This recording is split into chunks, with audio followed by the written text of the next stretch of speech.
Sure. My name is Ed McCardie, and I'm a writer.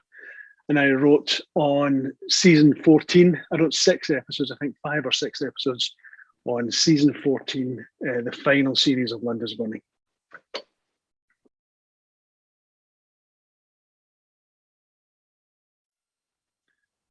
Uh, I had been working with London Weekend Television for a couple of years. It was quite early in my writing career, and I'd been working with LWT on and off for a couple of years, and we got on well. And I got a phone call. I believe it was early 2001, early January 2001, to say that they were planning to shoot the final season of London's Burning, that they had some problems with the scripts, and they asked me if I would write one episode of the script of this season in a very big hurry in like 2 weeks. And we had worked together before, LWT and I, doing kind of emergency writing, coming in at the last minute to fix things. And so they asked me if I would write one episode, which I did, and it seemed to go well, over a very short period of time. And then, so they then asked, could I do another one? We did that, could I do another one? And it kind of rolled into being 5 or 6 episodes, all done in a kind of, it was a fantastic job because we were all under pressure to produce, because filming was happening whether they were ready or not. And so we just rolled up our sleeves, a kind of small team, and got the scripts ready. So it began with one, and then it became 5 or 6.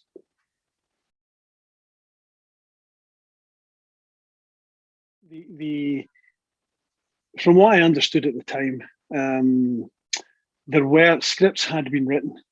Scripts for season 14 had been written.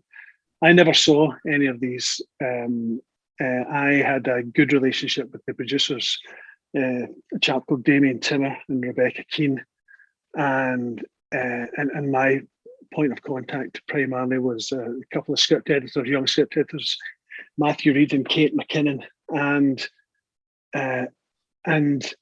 they told me the stories that were required for the first episode. And so I then would go away and write them, and we would come back and forth like that, trying to get it as good as possible. The first episode is probably the one I remember most clearly because it involved a very big stunt at the beginning where a car crashes into a river, and 2 of our firefighters have to dive into the river to save a couple who are in the car. And it was a big stunt. It was shot, I believe, in the kind of James Bond tank out at Elstree, I think. And it was a pretty big deal, and it involved, a sizable stunt. So, and that was the opening of the season. That was the opening of season 14. And from that, during that shoot, we realised that Recall, one of the kind of long-standing characters, had a heart issue, and he was planning to retire, and he wasn't coping with retirement. And we kind of bookended that opening episode with a big fire at the end, during which Recall is very heroic, and he saves a child, but he has a heart attack at the end of the episode and dies. And I think I can't remember whether the actor who played Recall wanted to leave, or whether the producers felt it was a good changing of the guard kind of moment to bring a new character in. But I remember it was a pretty, I enjoyed that episode. It was a pretty successful story, I thought, with 2 big shouts and establishing new characters, the 2 kind of alpha males who were jostling for position, and the changing of the guard from Recall going out. So that's probably the one I remember. The first and the last one, the last episode, the very final episode of London's Burning, was a 2-hour special where a satellite was going to hit London, and I'm sure we might come to talk about that later. But it was a surprise to me as the writer that it was going to be 2 hours long. I didn't know until very shortly before they said we're going to write the script, and then when we were writing the script, when we were doing the script, we also became apparent we had no budget for this epic disaster that was about to happen to London. And so it was quite a challenge to try and write that story with the limited finances. Like, I say that euphemistically, the limited finances that we had for the episode. So I remember the first and the last are probably the ones I remember best.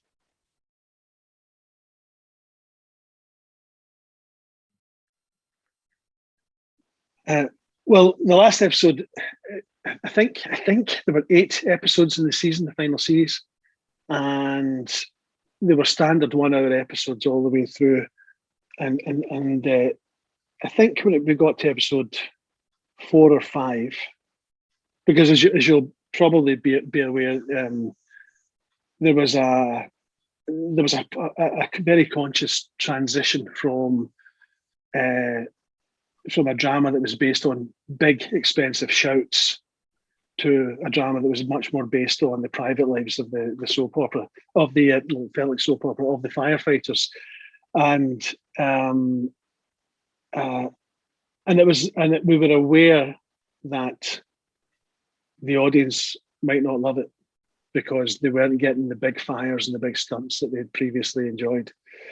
But my memory is that they felt the first few episodes were going well, and so they decided to go out with a bang because it was going to be the final episode to do a big 2-hour story rather than a 1-hour story. This decision came very late in the day, and the notion that it was a satellite. I suspect this is only my own memory / suspicion of what happened. I suspect the idea of a satellite hitting London came up in discussions, was probably dismissed as being too big and too, this is back in the days of Armageddon and big Hollywood blockbusters. So I suspect it was dismissed, and then someone will have said, why not? Why not? It's the final episode. Why not do something super big and really go for it and all that stuff? And so credit to them for having the courage to do a big story like that. So it came as a surprise to me that it was going to be 2 hours.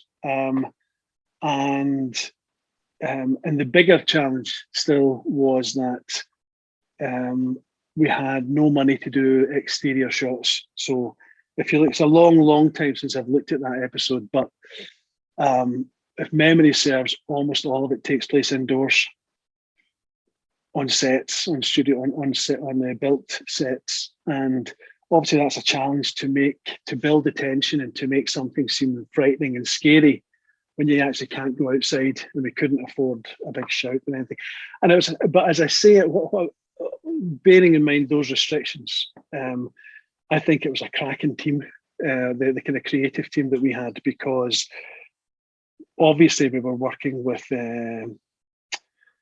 our hands slightly tied behind our backs, but still trying to tell a good story. And I look back very, very fondly on that.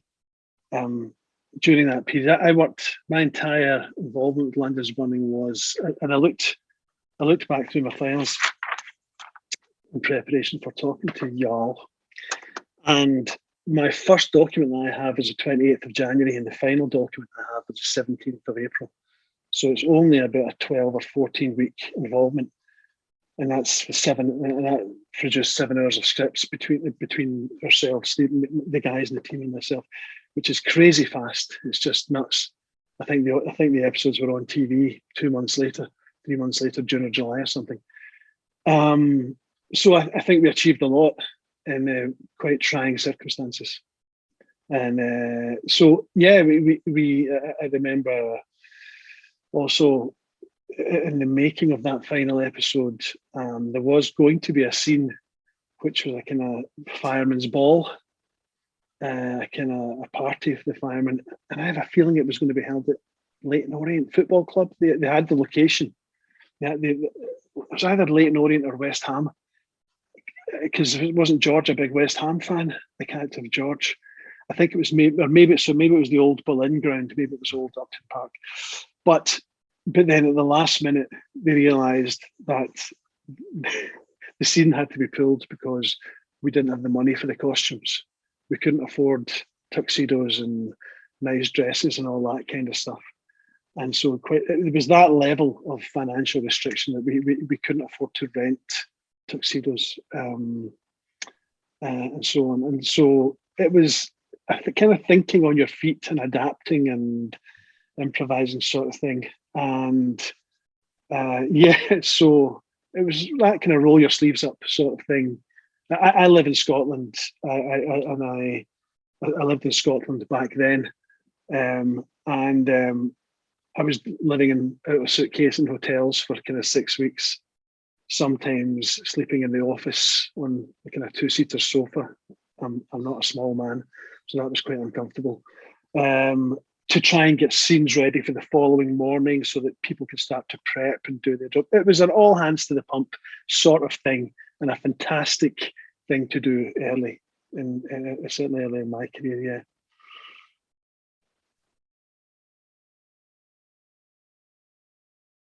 Cast members? Well, normally, when you're writing scripts, you have time on your side, and the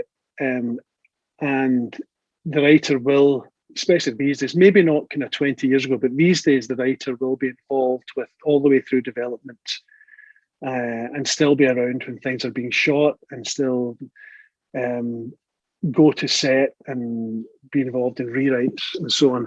And that happened. That's the norm nowadays. It wasn't really back in the day. And actually, because of the gun that was at our head for time, I never visited the set. I never met any of the actors. I was in an office with people saying, "Have you finished yet? Have you finished yet? Have you done that yet? Have you finished yet?" So it was crazy quick. I have a vague memory of once meeting Sam Callis, I think, and Tristan Gemmell. Tristan was, I think he was only in that final season. He was our kind of dark, broody bad guy, and Sam was our kind of white knight on a steed, good Prince Charming guy, and I have a vague memory of meeting those guys, but I don't think I ever visited the set. I would love to have done, obviously, for obvious reasons. I'd love to have gone out on a shout. I know that the shouts weren't as big as previously, obviously. They were using elementary CGI or early days CGI, which we all kind of knew that you could see it wasn't a real fire. There was one that sticks in mind of in a tower block, and the windows are blown out, and you can see the CGI, coming out. That was just to do with money, and my understanding of it before I became involved was that, the decision had been made to cancel the show after season 13, and this is, as I said, this is what I understood at the time from the top levels at ITV. The show had become too expensive, and I think in maybe season 12 or 13 they had stopped doing the level of stunts that they had done previously and started to use CGI. The CGI wasn't really cutting it in terms of audience approval. People were aware that the shouts had been shrunken a little bit, and I think the decision had been made at the end of season 13 to finish up the show. Season 14, they committed to, and then the scripts weren't doing what they wanted them to do. So I think there was a bit of dubiety. Should we not do one at all? Should we just not have a season 14? Or should we go with a season 14 that we can afford, I guess, to say goodbye to the show?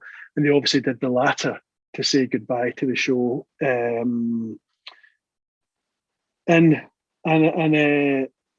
so yeah, that was it. I forget the question.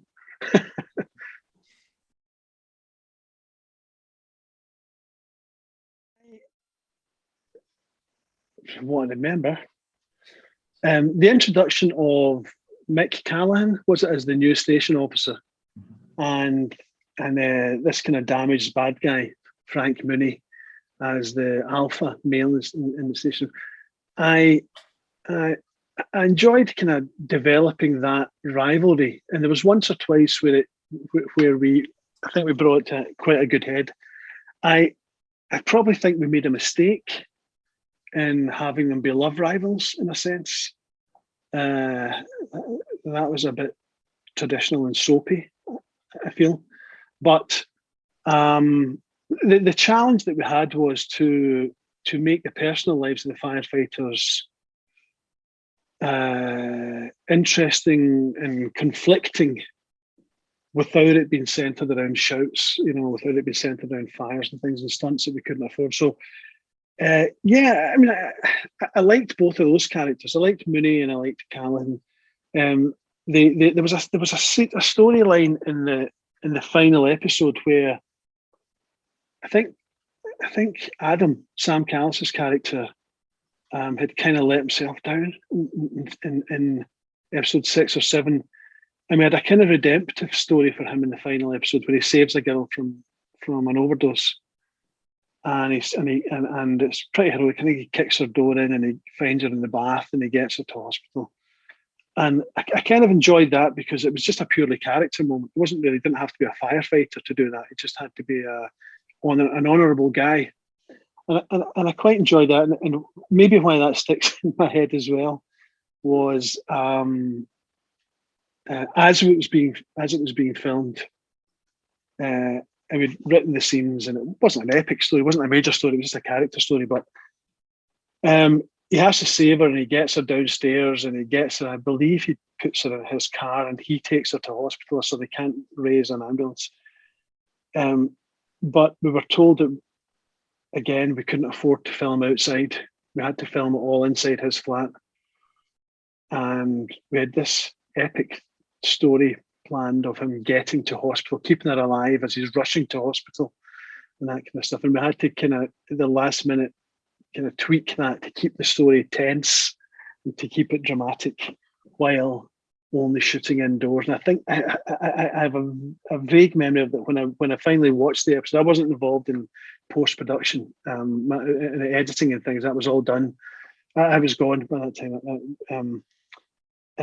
When I watched the episode on TV, I was very pleased because they had shot a final shot of Adam outside the hospital when the girl, but he was reporting that, so it's all fine, she lived, everything's good. And it was a kind of, but at least it was outside, which was a major coup. So yeah, I mean that would be it. This first episode that I described, the final one. The final episode. I should say the first episode, the underwater stuff. I do remember well. I remember kind of where that came from because there's a Paul Newman film from the early 1970s called Once a Great Notion, I think. It's based on a Timothy Leary book. Anyway, there's a scene in that movie where it's about a logging company.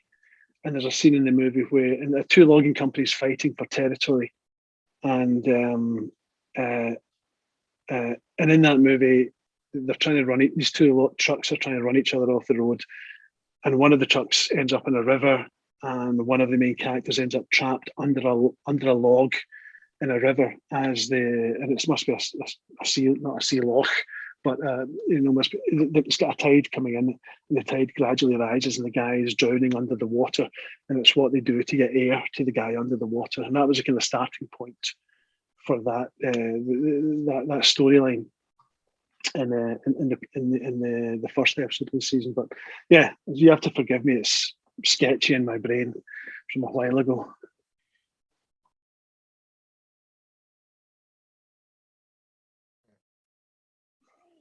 Yeah, well, as I say, I didn't work. I never visited the set that I can remember. I do. I worked with one of the things I worked with LWT. I worked on with them before was a very short-lived soap opera called Night and Day.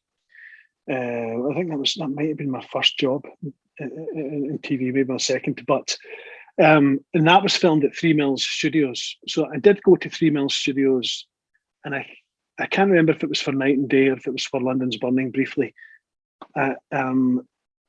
but I wasn't really on set, and I wasn't really in amongst. Normally, certainly these days, if you're doing a script, you will have a read through with the actors a couple of weeks beforehand or 5 days beforehand, and gives you a chance to make some final adjustments. We were so late in the day that I certainly wasn't part of any read throughs or anything. We simply didn't at the time. But in terms of stories, I actually kept a little diary of my involvement in it, and it's just a few lines per day.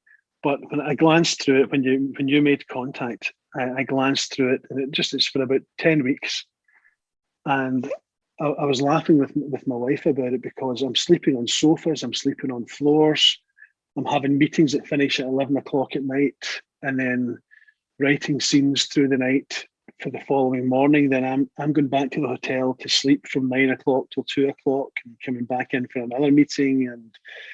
And actually, I think it was pretty epic, quite an epic effort by everybody. And I wasn't quite married. I got married in 2003, but we were. I think I'd just got engaged to my wife, and it was, so I was quite young and feisty, and it was great to be. It was a great project to be involved in. We're going to have 3 months or whatever it was, 3.5 months, where we're going to be up to our eyes in it, under time pressure, trying to get something that's definitely filming. So you better get it ready, and that's. I look back at the great fondness there, and the people that I worked with, Damien and Rebecca and Matthew and Kate, all went on to do great things, good people, and for me, it was so early in my career that it was a fantastic education. So I look on it with great affection, I've got to say. Yeah.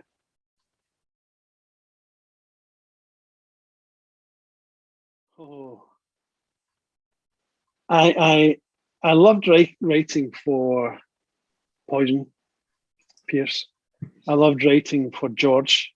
I had great affection for George, because the actor Glenn Murphy, has it played George? I'd seen Glenn and stuff for years, and so I was very thrilled to be writing for Glenn. And I was aware that he'd been in London's Burning for so long, that he was a kind of national institution, and it was a great responsibility to give him good lines and that kind of thing. So I had really great affection for those guys and writing for them. I enjoyed writing Sam Callis's character Adam. In terms of there's something but I'd say, if I had to say, pick one that was most enjoyable, probably the least popular character of those that I mentioned was the Frank Mooney character, the Tristan Gemma character, because he was bad, because he did bad stuff, because he and you often hear actors saying that playing bad guys is more fun than playing good guys, because bad guys get to do the interesting stuff, the hard to justify stuff. And so writing Frank Mooney, being devious and nasty, was probably my favorite thing. We probably let the character down a little bit in the last 2 or 3 episodes. We gave a justification for why he was bad. We felt compelled to humanize him by explaining why he was the dirty dog that he was. Whereas it would have been now that I'm an old geezer, I kind of like the notion that we should just be just a bad guy. We don't have to explain why he became bad. We don't have to say that his mammy didn't give him a rubber duck in the bath and that's why he's bad. I would quite like to have just kept him as just a nasty piece of work. We don't have to explain why. So yeah, I enjoyed writing for a number of them, but we quite enjoyed. It was good fun to create Frank. And actually, one of the people involved in the show, Matthew and I, after the show, after London's Burning ended, we tried very hard to think if we could make Frank Mooney something else, have a bad guy TV show with that character, because he was properly properly a wronging, as you Londoners say, Andrew.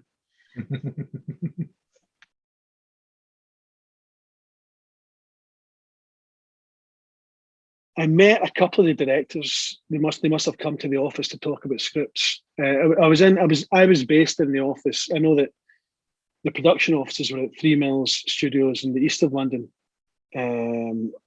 Forgive my London geography, but they were towards Plasdo out that way, I think. But I was working mainly at the television centre on the South Bank, up in the 14th floor or something, I think, of television centre. So directors would come in and they would talk about scripts. So I remember meeting a couple of the directors, and actually, one of them I worked with again about 15 years later, a guy called Colin Teague, and he didn't remember me. So I was very devastated by that when we worked again later. But yeah, I met a couple of the directors. I'm sorry, that's not a great story. This, as I say, in normal circumstances, there would be a little bit of back and forth with the actors via the director. Normally, it's writers shouldn't really be communicating directly with actors unless the director and maybe even a producer is part of that, because I can't be saying to the actors, don't listen to what that idiot says, do it the way that I've written it. You can't really do that, but it would have been nice to. I mean, obviously it was a fantastic cast over the years, and lots of them have done fascinating other work, so.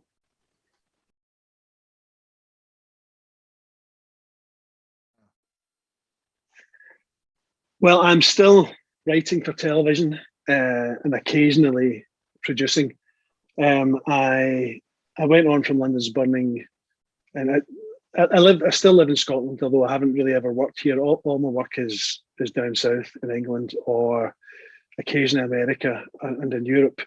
But I still writing scripts. Touchwood, people still want to see them now and then. I wrote lots of Shameless. I went on to write lots of Shameless for Channel 4, and I was a producer on that. I wrote a show of my own for Netflix called Spotless, which I co-created and exec that. Worked a couple of shows in the States, in America, Lost in Space for Netflix and Sneaky Pete for Amazon, and have lots of good things currently working on. So yeah, still writing. I'll always be writing, whether people see it or read it or don't. So.